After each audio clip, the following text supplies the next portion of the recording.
Diretor-geral do Detran, Léo Moraes, está aqui comigo. Diretor, seja bem-vindo, muito boa tarde. Boa tarde. Tudo bem, Honorado? Bom te ver, viu? Eu agradeço o convite, a oportunidade de a gente prestar contas e conversar com a população aqui no Banco de Cidade. Diretor, 9 meses à frente do Detran, correto? Isso, exato. O que a gente poderia classificar como, assim, grande divisor de águas nesse período em que o senhor está ali? Eu acho que o primeiro momento é conhecer, evidentemente, né, todas as atribuições que compete ao diretor-geral da instituição, até porque é um órgão que tem uma relevância extraordinária em termos de arrecadação para o Estado, né? Exato. E nós temos que primeiramente ultrapassar essa barreira da arrecadação e tratar o que consta na nossa Constituição, que o Detran é um órgão cidadão, que exerce cidadania, que aproxima a população, que discute, incute no subconsciente das crianças, dos nossos adolescentes, a necessidade de tratar o trânsito com respeito, para que o bem-estar possa oportunizar, por exemplo, uma política que é a prioritária de todas as outras, que é o emprego. Então, você precisa circular, não é isso? O princípio também é a questão preventiva, né? Sim, diretor? Esse trabalho é fundamental. Nós temos aí quantos exemplos? Não interessa. Por mais que o órgão tenha a sua meta de arrecadação, que é para devolver em infraestrutura para o contribuinte, mas, acima de tudo, reduzir os índices de acidentes eu acho que é primordial. E a conscientização é que faz com que isso possa acontecer. A arrecadação por si só não justifica a existência do poder público dentro de uma sociedade. Prova maior, por exemplo, agora no ano de 2023, a entrega de 85 milhões para o DR, para investir em asfalto, em melhoria das vicinais, em melhoria das nossas estradas, das ROs. Então é muito importante. O Detran fez o repasse. Sim, a desvinculação que ocorreu para que o DR consiga executar essas boas ações, enfim, práticas que são necessárias. É um dos meios de retorno ao contribuinte. Certamente, sem dúvidas alguma. Então, E para a gente entender, diretor, não está na pauta, mas eu queria até que ficasse muito claro para todos nós, inclusive eu, o Detran, ele canaliza esses recursos em quais áreas diretamente que são normativas, por exemplo, de um regulamento interno? Eu pago a contribuição da documentação para ser revertido em quê?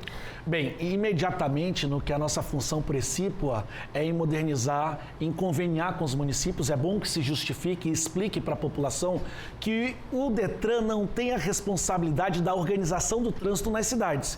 Quem assim executa e quem deve, inclusive, elaborar esse plano estratégico são as cidades através das suas secretarias municipais ou autarquias. Eu dou um exemplo, vide nossa capital, que é a capital de todo o Rondônia. Porto Velho, nós entregamos, mediante convênio, mais de 7 milhões de reais, diante de um plano organizado pela Secretaria que demonstra quais são os seus interesses. Esse recurso é encaminhado mediante determinação do governador, não obrigação, mas uma determinação do governador, Coronel Marcos Rocha, que eu agradeço também a confiança para que nós possamos trabalhar e entregar resultados, que é uma sede inesgotável que eu tenho de realmente trabalhar para resultados, e assim os municípios conseguem trabalhar.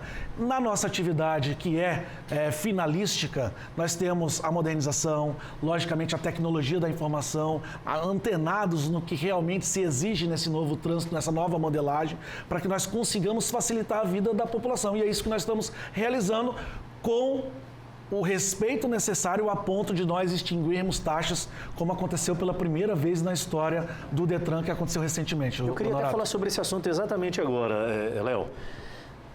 Nós estamos vivendo um momento em que o governo federal fala em onerar, aumentar a carga e criar meios para arrecadar mais. E nesse momento a gente vê um órgão estadual, aqui em Rondônia, no caso o Detran, trazendo meios de desonerar. Eu queria entender como se deu essa logística e hoje esse é um feito que eu acho que entra para a história. Exato, isso é uma missão, na verdade, é um mantra que permeia a minha vida pública desde sempre, desde a época de vereança, a época que tive no Legislativo, sempre fui dos parlamentares que mais economizei e sempre fiz essa cobrança. E nós conseguimos, por determinação, também cobrança e acompanhamento do governador Coronel Marcos Rocha, extinguir mais de 30 taxas do Detran. Pela primeira vez na história, inclusive, virou referência nacional e a gente, de alguma maneira, fica envaidecido sabendo que tem muito que ser feito ainda. E nós diminuímos outras 20 taxas. Eu posso dar um exemplo aqui para a população conseguir vislumbrar, visualizar. Nós acabamos, por exemplo, Honorato, com a cobrança da vistoria do primeiro emplacamento do carro novo. O carro recém saiu da fábrica, passou pelos mais severos e rigorosos tratamentos de auditoria e de acompanhamento da montagem. Chega aqui, a gente tem que pagar a vistoria? Não tem o menor cabimento. E era uma cobrança, uma súplica antiga que existia e que nós acompanhávamos. Acabamos com isso.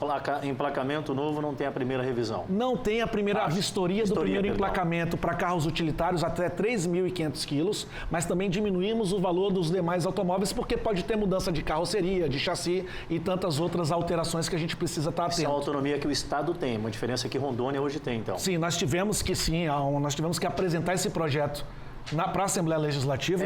É lei aprovada no final do ano. Política pública implementada em benefício do cidadão. E com respeito ao princípio da anterioridade, isso é, do princípio da anualidade, para que não tivéssemos já a execução em 2024, já é uma realidade. Eu até quero aqui tornar público o agradecimento à Assembleia Legislativa, que em tempo recorde, de forma muito célere, não somente apreciou, como aprovou de imediato. Eu agradeço em nome do presidente, deputado Marcelo Cruz, que tem feito um trabalho muito rápido no sentido de apreciação das nossas matérias, e eu faço esse agradecimento externo publicamente. A trajetória de vida pública do senhor enquanto legislador também dá uma certa facilidade de tramitação para fazer com que essas matérias avancem também, né? Sim, é lógico, porque nós temos que entender que há de existir essa sinergia, essa multidisciplinariedade. Eu tenho que conversar com a chefia imediata, tenho que conversar com a Casa Civil, com a CEPOG, que é planejamento, com a governadoria e também com o Poder Legislativo, que ecoa os clamores e as exigências e necessidades da população, assim diz a nossa Constituição. Eu digo outros avanços que nós tivemos, por exemplo, nós criamos uma nova modalidade de CNH, que é a CNH da melhor idade. Como diz corriqueiramente, CNH do idoso. Um valor que antigamente era R$ 180, agora R$ 80. Uma diminuição aí de 60% do valor que era cobrado. Diminuímos renovação. Isso é renovação? Sim. Diminuímos renovação de CNH convencional, também a primeira habilitação, extinguimos taxas de lacre, taxa de LADV e tantas outras, outros excessos que eram cometidos sem nenhuma justificativa. Isso também, não somente pela vivência, pela experiência que a gente acompanha no dia a dia, que as pessoas reclamam, mas a academia também tem um estudo muito profundo sobre isso, que é a teoria de Laffer, que não adianta a gente recolher impostos, porque o crescimento incha a máquina e a devolução, ela acontece de forma muito morosa, quando acontece. Então a gente tem que estar nessa sintonia fina para aproximar o Detran e mostrar que o Detran é muito mais do que essa arrecadação. Nós temos conseguido também municiar os nossos servidores, diga-se de passagem, servidores de excelência. Eu fiquei impressionado, até agradeço e parabenizo a todos, porque isso só acontece quando todos se esforçam para conseguir chegar na terra firme e entregar o resultado. Nós conseguimos também entrega agora de mais de 600 computadores para colaborar no tratamento, no atendimento ao nosso cidadão. Extinguimos taxas de balcão. A pessoa que está lá na grota, no recanto, no distrito mais distante, chegava lá para pedir informação, que é quem precisa, com menor acesso à informação e instrução, teria que pagar taxa. Também acabamos com essa exigência, com essa cobrança de taxa. E agora nós estamos no processo também de municiá-los com automóveis. Nós conseguimos fortalecer o processo de fiscalização, mas de educação no trânsito, blitz educativas. Nós queremos entrar cada vez mais nas escolas. A gente estava falando rapidamente aqui, agora, Honorato, como é corriqueiro e é comum, a gente vê vias bem sinalizadas com um grande índice de acidentes, de sinistros. Ora, parte pela conscientização e o poder público tem que provocar. É lamentável, mas eu tenho observado, não sei se o senhor tem essa sensação também, a grande maioria dos acidentes, eles acontecem em vias que são sinalizadas. Exatamente. Semaforicamente, até mesmo com as sinalizações horizontais. E ali, acho que a autoconfiança, né, a confiança extrema acaba fazendo que os dois, né, entrem em colisão. Agora, se tem as campanhas educativas, consequentemente, você pode chamar essa sensibilidade. A CNH Social é algo federal, né? A CNH Social é uma legislação estadual que tem amparo em resolução federal. Nós estamos em vias de encaminhar esse projeto para a Assembleia Legislativa. Foi um trabalho imediato, assim que nós entramos, em sintonia e interdisciplinariedade com a Secretaria de Assistência Social. Parabenizo aqui e deixo registrado o empenho, o engajamento da secretária Luana Rocha para que esse projeto se torne realidade, e nós já concluímos todos os estudos, estamos agora na expectativa de ser submetido à Assembleia Legislativa. Nós temos aí alguns estados que já possuem esse projeto e eu quero registrar, Honorato, que esse projeto é política social na veia, é realmente para diminuir as distorções, é para minimizar as diferenças sociais que nós possuímos. E todos nós sabemos que isso é uma forma de também dar oportunidade do indivíduo ter uma autossustentabilidade. Quando você tem uma carteira de habilitação, você já se torna um profissional específico. Exato, Honorato. Então você tem a sua a sua independência? Nós saímos, Honorato, daquela máxima, só vou dar o peixe. Não, nós estamos entregando uma vara de pescar para que ele possa se tornar, quem sabe, até um profissional, seja como motorista de aplicativo, de ônibus, de táxi, de motocicleta, mas também indiretamente promovendo a geração de emprego através dessa locomoção que esse indivíduo vai ter. E hoje é para poucos, que a gente sabe, para tirar uma carteira de habilitação, não sei, vou arriscar aqui, não é menos que R$2.000. Depende da categoria, nós já fizemos um estudo de preço médio de R$1.300, R$1.400 para uma categoria, de R$2.500 para as duas. É porque 90% das vezes você tira para carro e moto, que é aquela mais básica. Aí vai dois então... e pouco. Mas assim, é visibilizar esses indivíduos. Em que estágio que está isso? Desculpa até interrompê-lo, porque o tempo está fluindo e preciso falar de outros assuntos. Sem dúvidas, nós estamos já com a fase de conclusiva, já acabamos o estudo, já demonstramos a viabilidade, o cabimento e a necessidade, e agora já está no governo, que também está acelerando para encaminhar a Assembleia Legislativa, e tão logo aprovado, nós já vamos colocar aí para regulamentar, e se Deus quiser, esse semestre, mas esse ano colocar em prática com o apoio do governo. O governador está preocupado contigo, não? Você não quer cobrar mais nada? Não, mas o governador... Vai parar de arrecadar o Detran? O governador tem, inclusive, cobrado essas atitudes para que a gente consiga agir com rapidez, com celeridade. Sobre estudos, né? Isso é tudo feito, embasado e avaliando um médio e longo prazo. Porque se o cidadão, ele tem menos Estado na vida dele, ele tem mais recursos, se torna um poder aquisitivo maior.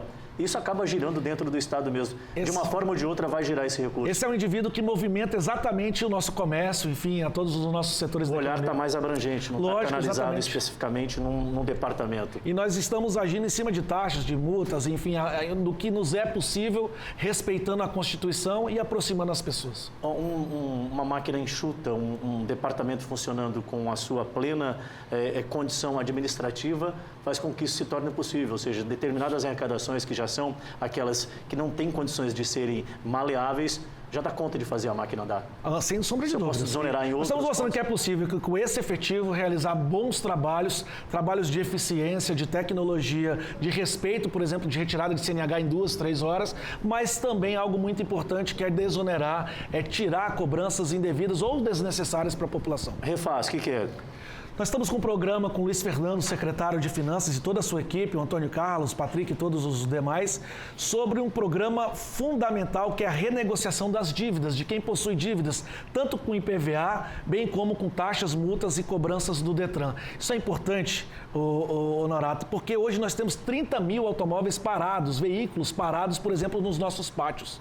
Eu estou falando de que gente que deixa lá, infelizmente não consegue pagar e vai acumulando a dívida, e quando se dá conta, o valor da dívida é maior do que o valor do automóvel. Não interessa ao Estado ter esse veículo parado. E qual que é a finalidade disso existir, se nós podemos criar uma política pública? É o patrimônio da vida toda de um cidadão. Lógico, sem sombra de dúvidas. Então, assim, o projeto já está pronto também, em vias de ser encaminhado para a Assembleia, desde o ano passado, discutindo e avançando com a CEFIM. Eu agradeço e parabenizo o secretário Luiz Fernando. Eu estou falando em 95% de desconto dos juros, multas, das taxas que existem nesses automóveis. A gente vai permitir esvaziar esse pátio e trazer dignidade a essas pessoas que precisam circular com seu patrimônio que foi conquistado a duras penas. Também é um trabalho aí inédito, que nunca aconteceu, integrado com a CEFIM, também registro. Muito possivelmente, pela primeira vez na história. Para esse ano ainda. Sim, pela primeira vez. Sim, para esse ano. A gente já discutiu que era anualidade no final de 2023 para não ter o prejuízo em 2024, e esse já entra em vigor assim de publicada a lei. E registro que ficou mais barato tirar licenciamento, por exemplo, dos documentos de motos e automóveis de aplicativos. Não tem mais cobrança de IPVA até motos de 170 cilindradas. Eu estou falando do universo de mais de 90% das motos que circulam, que orbitam o nosso estado. Eu estou falando de Pop, de Bros, de CG, de Titan, não pagam mais IPVA no estado de Rondônia. Um trabalho inovador, inédito, que eu parabenizo o governo do estado e fico feliz de fazer parte dessa história. Para encerrar, eu preciso saber como é que está essa questão do parcelamento do IPVA atrasado. Eu tive conversando com um representante da CEFIM há umas 2 semanas, me trouxe essa informação e disse que já teria validade. Não sei se o senhor trouxe esses detalhes, o senhor tem o que para nos dizer? Está efetivado? Lá roda um novo documento de licenciamento de veículo atrasado e que anteriormente eram cobrados em 5 parcelas e foi dilatado... Só que o parcelamento só era permitido até o vencimento. Exato. Agora, se já está vencido, e vou dar um exemplo prático. Quem tem um documento que venceu no mês 10, que corresponde ao 11, 12, se eu não estou equivocado, né, o final 0, e que está vencido, ele pode renegociar agora em janeiro, dividindo em 9 vezes. Em 9 vezes. O que nós estávamos conversando rapidamente, se esse 9 vezes você já pega o boleto de todos os meses, né, para que consiga se organizar, ou se mês a mês. Isso é uma informação da tecnologia da CETEC que nós vamos conseguir entregar. Se possível, você encaminha aqui para a nossa população amanhã. Perfeito. Eu agradeço demais pela participação. Diretor, infelizmente o tempo acabou. Mas eu tenho que perguntar, 2024 é ano de eleição, todos nós conhecemos a trajetória do Léo Moraes. Como é que está a perspectiva, politicamente falando? O senhor tem alguma pretensão? Eu sou de Porto Velho e eu amo Porto Velho. Se tiver condições de criar Se for a voz do povo. E criar um grupo para ir para a rua, para discutir realmente o que interessa para a nossa cidade, modéstia à parte, eu sempre me preparei para isso, amo Porto Velho e estou inteiramente à disposição. Logicamente que é outra realidade, é um outro momento, a gente tem visto estrutura muitas vezes se sobressaindo em processo político, mas eu não tenho temor e nem posso me acanhar em discutir política e eleição com qualquer indivíduo do estado de Rondônia pela história que nós construímos de forma muito honesta em respeito às pessoas e à sociedade. Qual o partido que o senhor está? Eu sou do Podemos. Podemos. O partido que mais cresceu em 2022. Deve lançar majoritário em vários estados? Com certeza, em vários municípios. O Podemos está se articulando. O Podemos quer continuar sendo um dos maiores do estado de Rondônia. E eu sou um bom soldado, a arma que me der eu vou empunhar e vou fazer a diferença na nossa capital, sem sombra de dúvidas. Léo Moraes, diretor-geral do Detran, que honra. Muito obrigado pela vinda. Eu agradeço. No Carnaval intensificam as ações de fiscalização. Sem dúvidas. Nós estamos agora com 2 programas agora, o de cuidado no espaço alternativo, respeitando o pedestre e também o ciclista, cada um respeitando o seu espaço para que a gente consiga evitar acidentes. E agora nós vamos iniciar nessa quinta-feira, a coletiva da intervenção diretamente nas áreas de maior acidente de sinistros que nós temos na capital. Nós queremos diminuir o índice aí de forma considerável, afinal, nós vivemos uma pandemia silenciosa, não somente em Porto Velho, no Brasil, que está no mundo, e nós temos que agir, embora não seja nossa obrigação imediata, mas o Detran vai estar lá ativo, junto com todas as forças de segurança, Bombeiro, Polícia Militar, Centram, Polícia Rodoviária, enfim, todo mundo para ajudar, colaborar a preservar as vidas, que é o que mais importa. Perfeito, muito obrigado. Aquela mulher aparece aqui é para encerrar, tá? Eu percebi já. Ela já pegou no meu... Lindona, mas tipo assim, a cara de brava. Não, no meu olhar periférico eu já vi um rosa passando aqui. E a diretora Júlia Scherer, eu quero um TP daquele. Como é que é o nome do teu assessor que tem contigo aí? Anderson. O Anderson botou um TPzão ali, o diretor dele, tu viu? Não. Nem viu? Não, colocou?